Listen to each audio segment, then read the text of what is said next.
Hey guys, welcome back to my channel. This video, I'm going to tell you the 20 best books that I read in 2024, because I read 50. And not all of them are great, so I'm going to tell you the best ones and which ones you should read. First off, I want to talk about my reading goal for this year. I'm thinking I want to try 75 books. So last year I read 50. I don't know.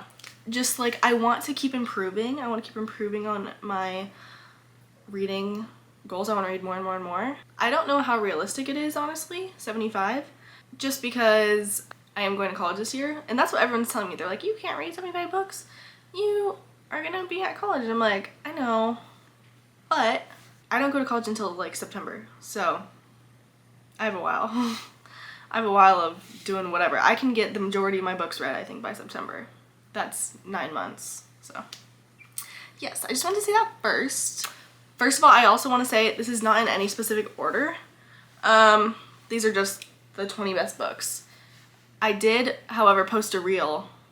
I haven't filmed it yet, but I'm going to post it before this comes out, and it's gonna, I'll explain my number one book in that, but I won't here. First off, The Silent Patient. If you don't know about The Silent Patient, it's also on my phone. That's why I'm looking at my phone. The Silent Patient, I think, has been really popular for a while. I don't know if it's really popular now, but when I read it, it was really popular. I read it in the beginning of the year.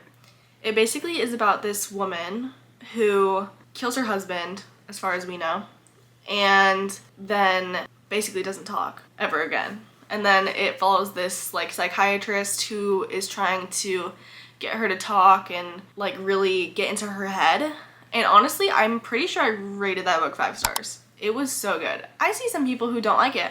I'm like, I mean, do your thing, but I loved it. It was really good. I really liked it. Number 2, even though it's not in a specific order, The Love Hypothesis. This was basically, I read this a while ago, so I'm kind of fuzzy, but I'm pretty sure it was about 2 scientists.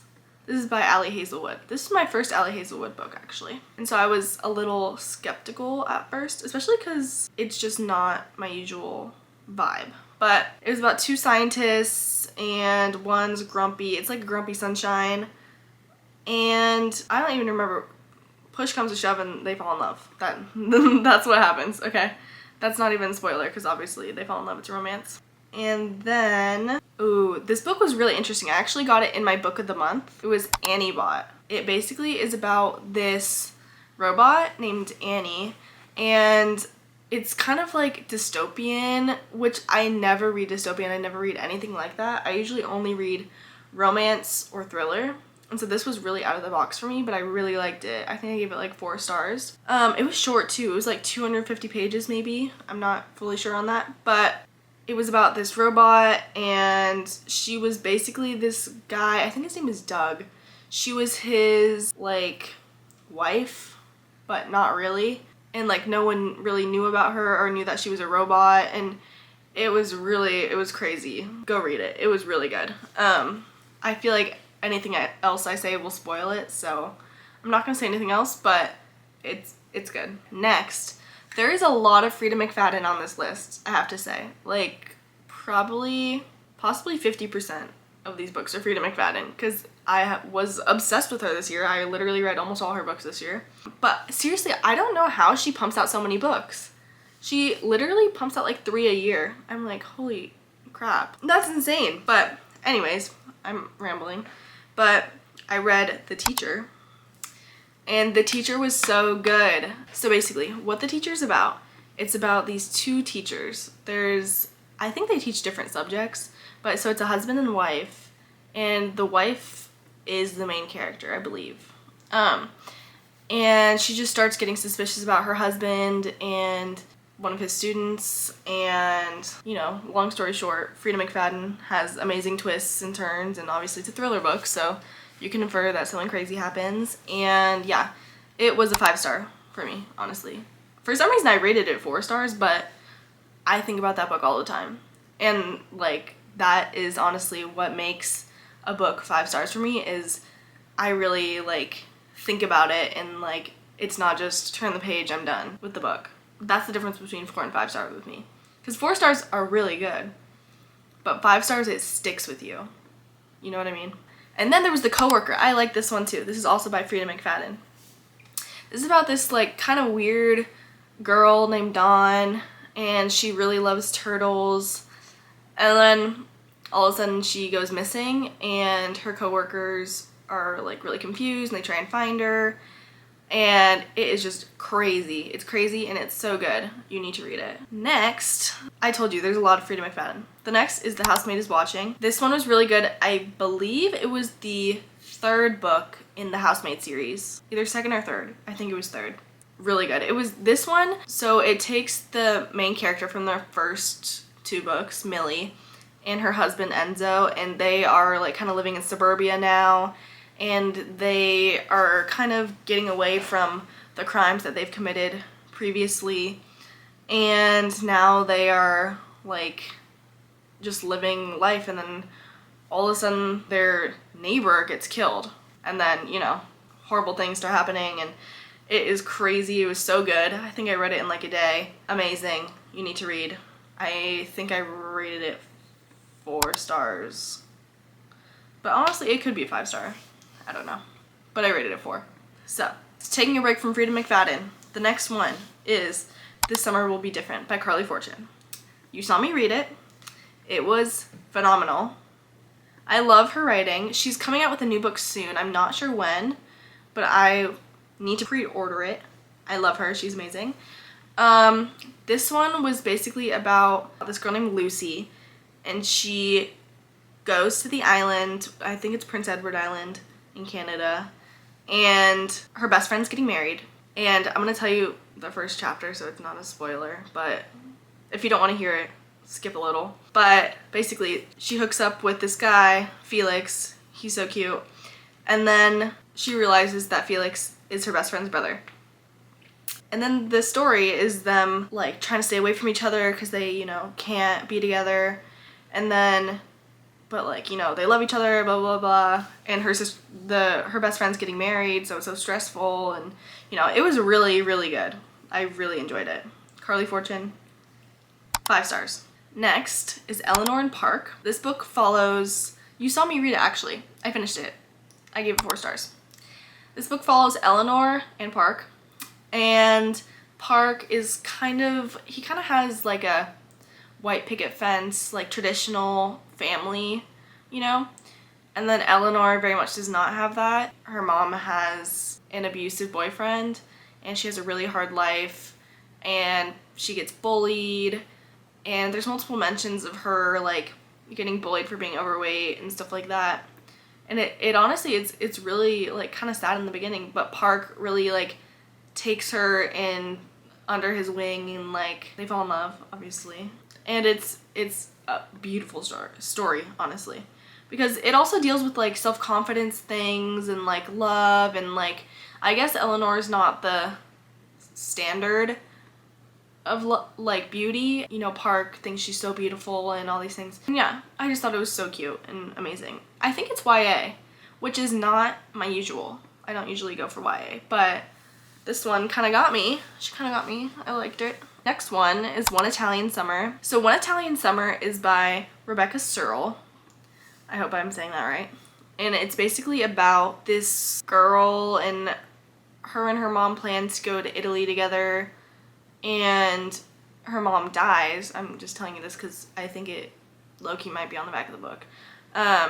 And then she goes to Italy by herself. She decides to go by herself. And then she goes there and she meets her mom, which is weird. She meets her mom, and her mom is like her age.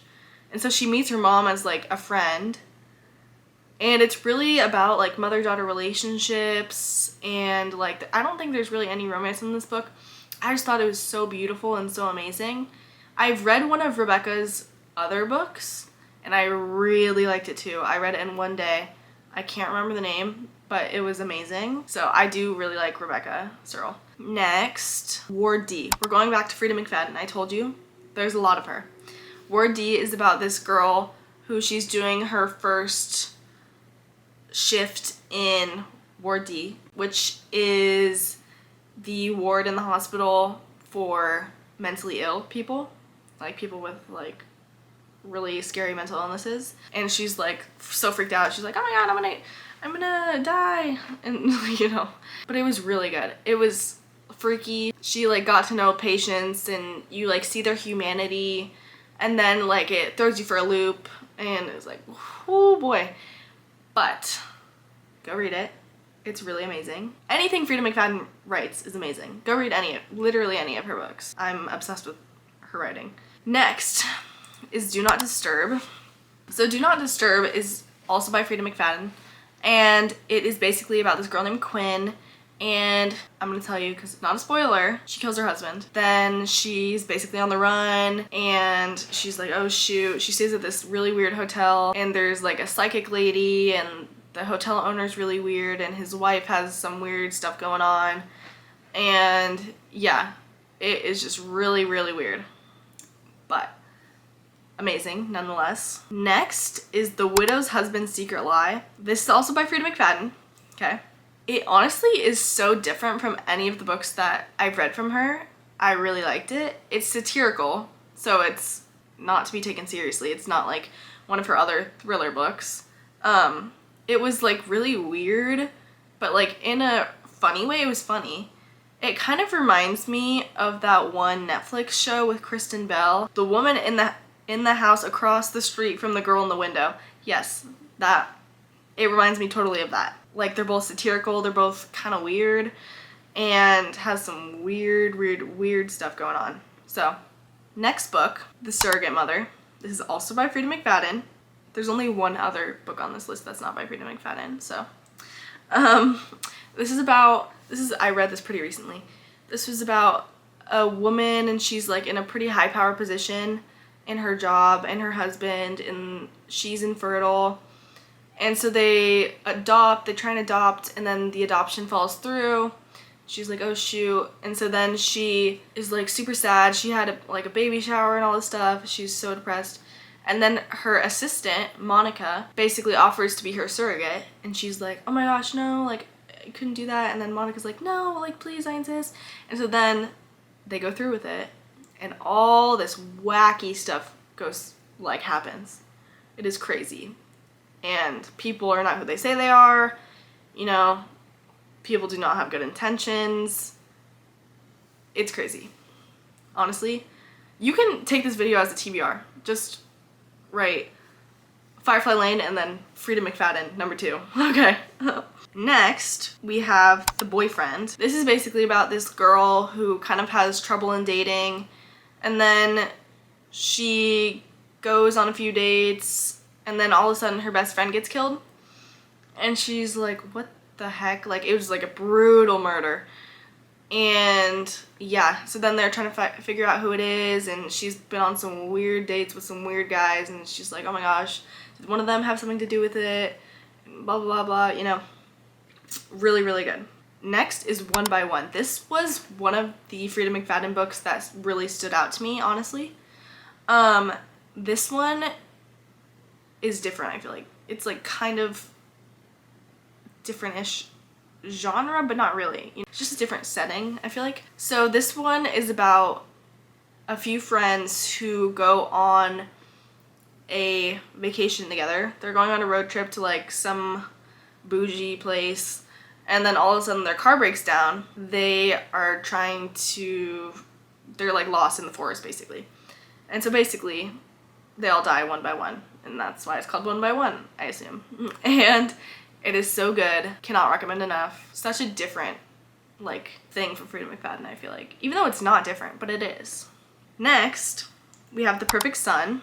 Okay, this is about a mom and her son and her family, and basically her son is being accused of murder, and she's like, oh no, my son would never commit that, you know, blah blah. And there's like so much evidence against him, and it's basically the story of her trying to prove he's innocent and like see what really happened and all this stuff.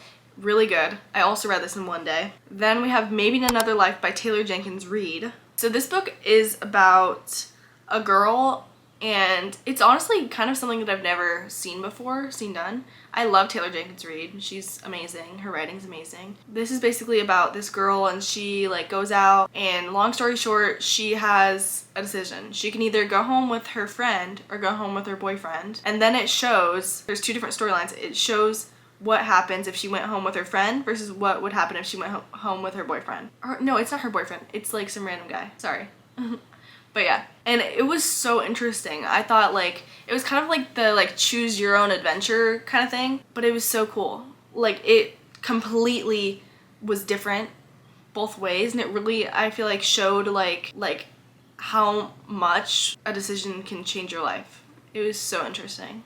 I really, really, really like this book. Okay, the last book that I'm gonna recommend from the books I read last year is The Locked Door. This one is by Freida McFadden. It is basically about this girl, and her dad was a serial killer, like a really prolific serial killer. He killed all these women, and he had a very specific type and a very specific way of doing it. Like, you know how some killers like leave things behind, like, I don't know, you know, like the smiley face killer would leave like smiley faces to say that, oh, it was me. After multiple years, and I'm pretty sure her dad's in prison at this point, the same type of girls that he killed started getting killed, and the same like symbol was left. And so they're like, the police are like, what the heck? Like, this guy's literally in prison, what's happening? And so then they're like, oh my gosh, his daughter is alive and she's there. And so basically it is about his daughter being accused, and she's like, I didn't do that, like, I don't like my dad, and I don't like any of the things he's done, and blah, blah, blah. Freida really takes you on a crazy ride. There's so many twists and turns. It is amazing. It is one of the best books I've read, honestly. I could say that about all of Freida McFadden's books, but this book is really, really, really good. Okay. So that is the 20 best books that I read in 2024. Leave down below what kind of videos you want to see from me. I'm kind of like testing out different videos on my channel. I want to have this be like a bookish and lifestyle channel. So let me know honestly what you want to see. Once I move into college, I'm definitely gonna be posting like move-in vlogs and stuff like that. But yeah, just let me know what you want to see. So like if you haven't already, subscribe if you haven't already. I hope you have an amazing morning, afternoon, or night. Bye!